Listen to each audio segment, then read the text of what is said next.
Namaste, this is Savni Shekhe and welcome to my YouTube channel where I'm going to talk about different cultural aspects of Goa and other parts of India. Since this is my very first video that would be going out on my channel, I wanted it about the Kavi art, which was my dissertation topic for 5 years, and I had researched about this Kavi art of Goa and Karnataka for my bachelor's degree dissertation project as well as my master's degree dissertation project when I did my master's in archaeology. This is some topic that's where I started my research work about Goa and about the art of Goa. So I got time to explore different aspects of culture and art history, and also the background for all of this, that was the history of Goa and temples of Goa that moved from Goa to other parts of Karnataka. So in today's video, I'm going to talk about the Kavi art of Mahasa temple of Kumta. So this is Kavi art of Konkan, it is also called as Kavi Kala of Konkan. As you can see, there are only two colors, which is red and white. So this is found in Goa, parts of Karnataka and parts of Maharashtra. So why this is called Kavi is that they've used a common color, the red color, which is cow. Cow is it's also known as geru, which is the red soil, which is also known as geru or cow, is very much rich in hematite.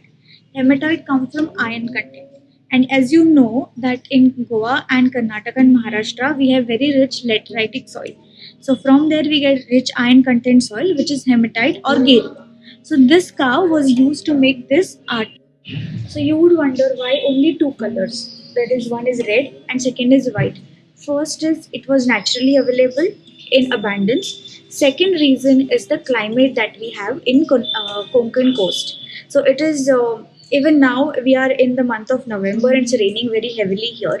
So because of the rains, if they would use multicolors for exterior walls, there were chances of very high maintenance and high chances that colors would run on each other.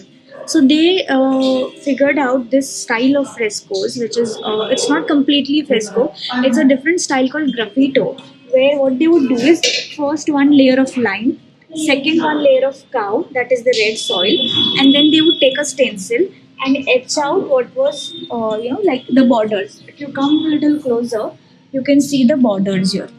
As I touch, you can see there's a depression here, which kind of marks out the different elements. Only thing is, this painting has been repainted time and again for maintenance purpose. That's why it is not very clear as it would have been originally. But I must appreciate the temple committee for at least keeping this and maintaining this with paintings.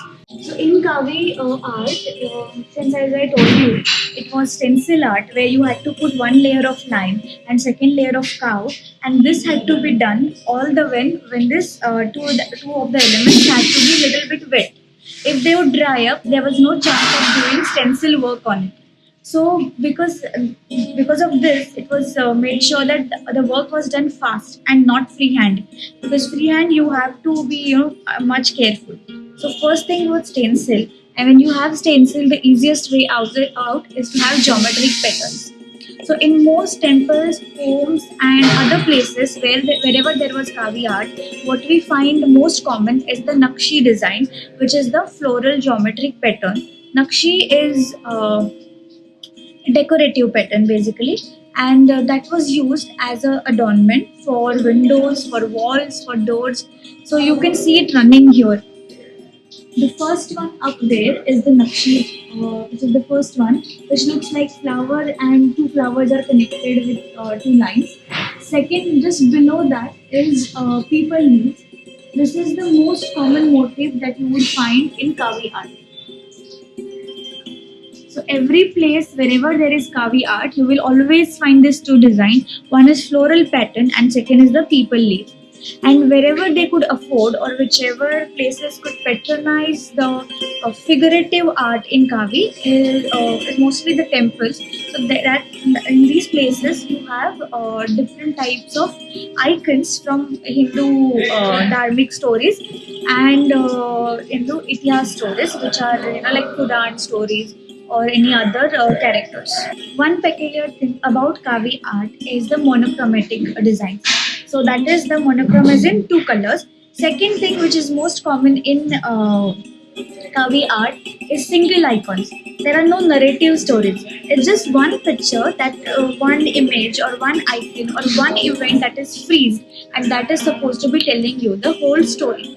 Because this was done when, as I told you, when it was wet, so they could not draw all the whole story as in a picture format, like how we would have in Amar Chitrakatha, or a cartoon format where once event happens that shows you what happens next.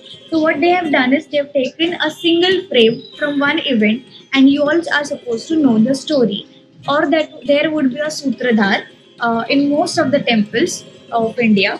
A sutradhar's job was to link all of this. So sutra means a thread, and he would connect all the stories.